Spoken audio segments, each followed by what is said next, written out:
पासपोर्टको म्याच सकियो अनि फर्म कसरी भर्ने थाहा छैन भने म सिकाउँदैछु भिडियो अन्तिमसम्म हेर्नु होला।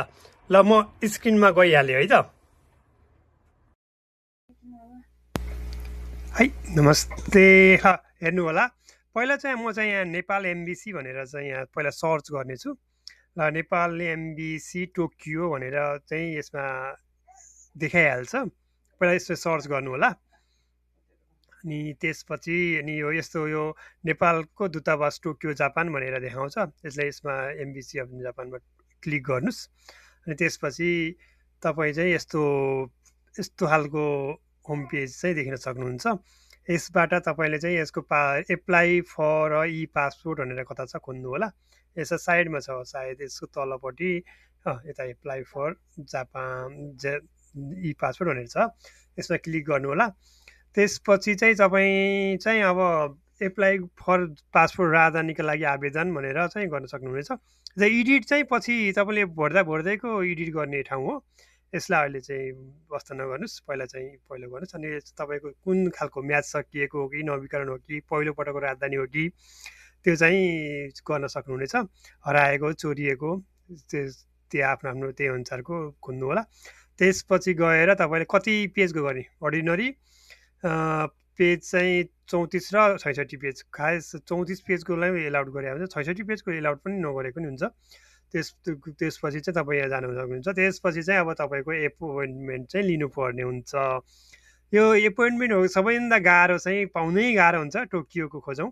अहिले चाहिँ रहेछ है 31 तारिक रहेछ। ल तपाईँ खुसी हुनुहोस्, यसको लागि एकदमै धन्यवाद, बधाई छ।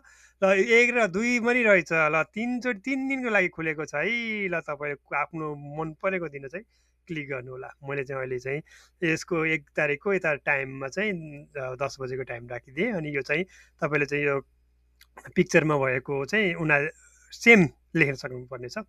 CFY नाना 7 एल भनेर गर्नु भने तपाईँ यहाँ छिर्न सक्नुहुन्छ। त्यसपछि चाहिँ अब तपाईँको काम सुरु भयो। यो चाहिँ काम सुरु भयो। यसको चाहिँ टाइम हुन्छ है। यो त आधी घन्टामा झ्यापझुप भर्नुपर्छ।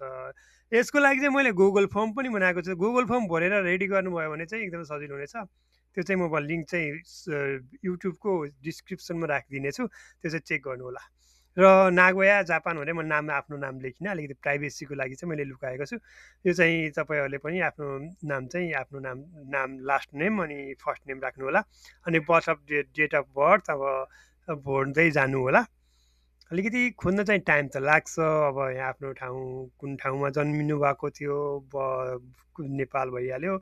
अनि फादर बुवाको नाम राख्नुहोस्, अनि बुवाको थर अनि नाम, अनि मदरको थर नाम राखेर तपाईँ अगाडि बढ्न सक्नुहुन्छ। यो चाहिँ जनसाङ्ख्यिक जानकारी भन्छ। यसको चाहिँ 3 तहमा छुट्याएको छ। पछि तल सक्नुहुन्छ सिटिजनसिप इन्फर्मेसन भनेर पनि छ। अनि यसरी नै नेक्स्ट चाहिँ यो सक्नुभयो भने पछि चाहिँ सिटिजनसिप इन्फर्मेसन चाहिँ उठाउनु होला, त्यो भर्नुहोस्। त्यसको लागि पनि तपाईँले चाहिँ यसको चाहिँ खासै यसमा चाहिँ केही छैन। यसमा nationality, identity number, enter number यताउति छ। यो चाहिँ तपाईँको यदि इनकेस तपाईँको नयाँ बच्चा जन्मिएको बेलामा केसमा छ भने तपाईँले यसमा 00 पनि राख्न सक्नुहुन्छ है।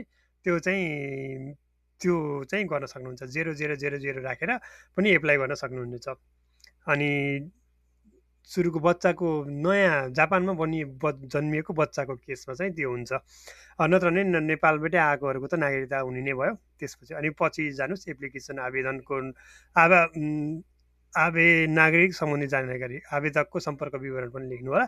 अब नेपालको फोन नम्बर होला, इमेल नम्बर, अब जापानकै नम्बर राखेर पनि फरक पर्दैन।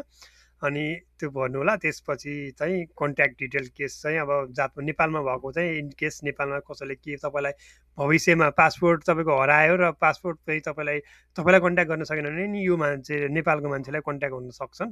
त्यसको लागि चाहिँ यो इन्फर्मेसनहरू चाहिँ सही राख्नु होला, तपाईँलाई नै पछि सजिलो हुनेछ। त्यसपछि चाहिँ तपाईँले नेक्स्ट गर्नुहोस्। नेक्स्ट गरेपछि चाहिँ सबमिट आउँछ। सबमिट गरेपछि चाहिँ फर्म लगभग भरिन्छ है। ल चाहिँ यो मैले चाहिँ सबै गरिसकेँ। यसको लागि चाहिँ तपाईँले मलाई कमेन्ट गर्नु होला। अरू भिडियो पनि म लिएर आउने छु। धन्यवाद। भिडियो अन्तिमसम्म हेरिदिनु भएको ल अर्कोचोटिको लागि फेरि मलाई सब्सक्राइब र घन्टी बटन चाहिँ अठाउन नबिर्सिनु होला नि धन्यवाद।